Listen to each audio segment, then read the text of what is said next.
Avec nous, un invité exceptionnel, un chanteur connu dans le monde entier et que le public français adore et qui va participer à la nouvelle saison de The Voice qui commence ce soir. C'est Mika qui est passé nous voir hier après-midi et qui va nous parler de cette première expérience sur TF1. Mais d'abord, partons dans les coulisses des auditions à l'aveugle avec Corinne Magne et Guillaume Aguerre. Nouveau venu, Mr. Mika!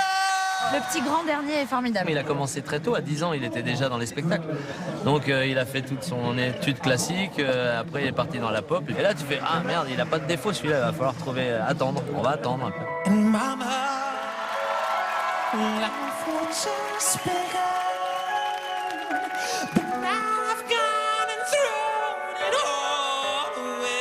Franche camaraderie ou projet de bizutage, voilà une troisième saison de The Voice qui démarre, sous les ovations du public, quand les 4 coachs donnent de la voix sur une chanson de Queen.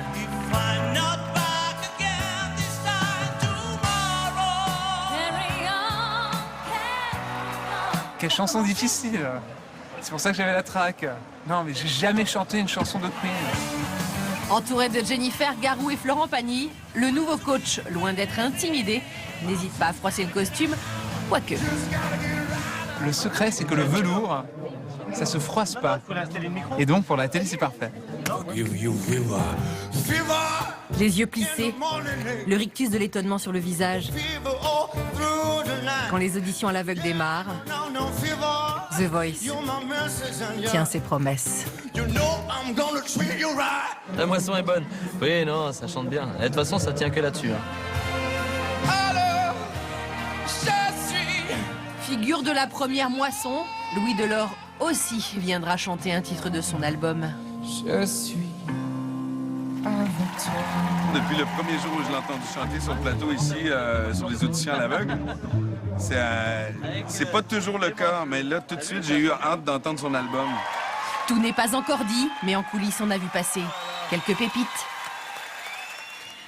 Alors bonsoir Mika, merci beaucoup d'être venu nous voir. Merci à vous. Ça nous fait très plaisir. Vous étiez d'ailleurs déjà venu sur ce plateau il y a quelques années pour votre deuxième album. Vous venez de sortir en 2012, en tout cas votre troisième album. Il est connu dans le monde entier, je le disais. Pourquoi avoir dit oui à TF1 et avoir rejoint ces jurés de The Voice? Bon, j'ai vu l'émission et premièrement, c'est une émission que j'aime. Et c'est une émission très positive. On se moque pas des gens.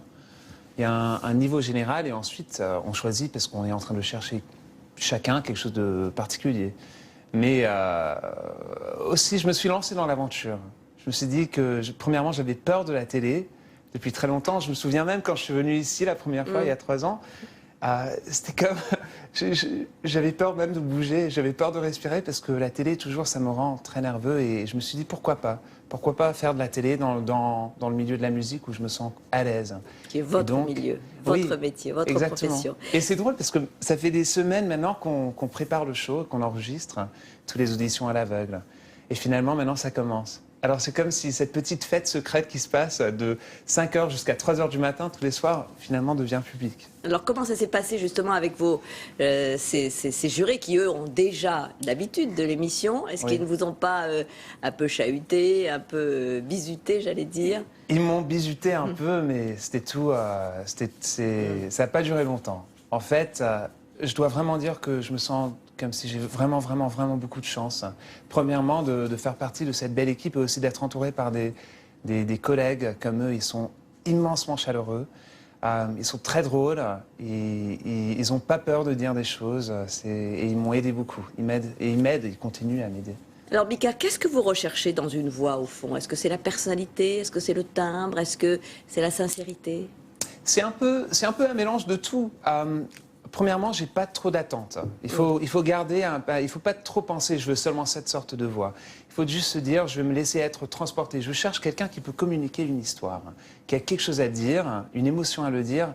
Comme ça, on se sent comme si, même s'ils sont en train de chanter une chanson d'amour, par exemple, qu'on a entendue 10 000 fois, parce que c'est des reprises, souvent des reprises qui sont très connues, il y en a aussi moins connues, mais on doit voir un nouveau perspective. On doit découvrir une émotion personnalisée. C'est ça, c'est la personnalisation que je cherche. Moi, j'ai eu beaucoup de mal à me rentrer dans cette industrie, dans l'industrie de la musique. Mais vous êtes connu aussi pour votre talent, bien sûr, et votre charisme sur scène, mais j'allais dire presque vos performances vocales, vos acrobaties vocales. Est-ce que vous recherchez ça aussi chez ces jeunes? Un peu, oui. Mais en même temps, moi, mes acrobaties vocales, c'est sorti simplement parce que je cherchais de m'exprimer, d'exprimer les textes de mes chansons.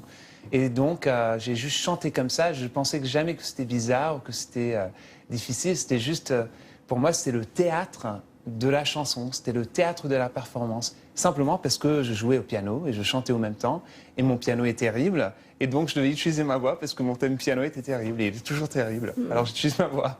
Alors, on vous connaît bien, Mika, et on vous aime pour ça aussi, parce que il y a une sorte de grain de folie en vous, sur scène. Est-ce que vous êtes le trublion de l'équipe?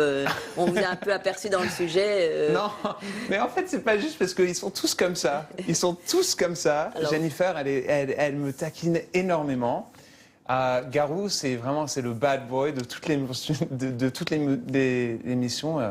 Et Florent Pagny, vraiment, il a une intelligence qui coupe dans 30 secondes. Il est énormément intelligent et très drôle. Vraiment, on s'amuse. Et de temps en temps, on oublie qu'on est en train de faire de la télévision. Moi, je dis toujours, en fait, qu'on ne fait pas de la télévision, on s'amuse. C'est à la preuve de faire de la télévision. Nous, on est là-bas pour se régaler, pour dire ce qu'on pense musicalement. Et aussi avec un enjeu quand même pour ces jeunes qui passent cet examen. Est-ce que vous avez déjà une idée de celui ou de celle qui pourrait gagner? Moi, j'ai une idée de 3 personnes qui sont potentiellement... Il y a 2 garçons et une fille qui potentiellement peuvent gagner cette compétition.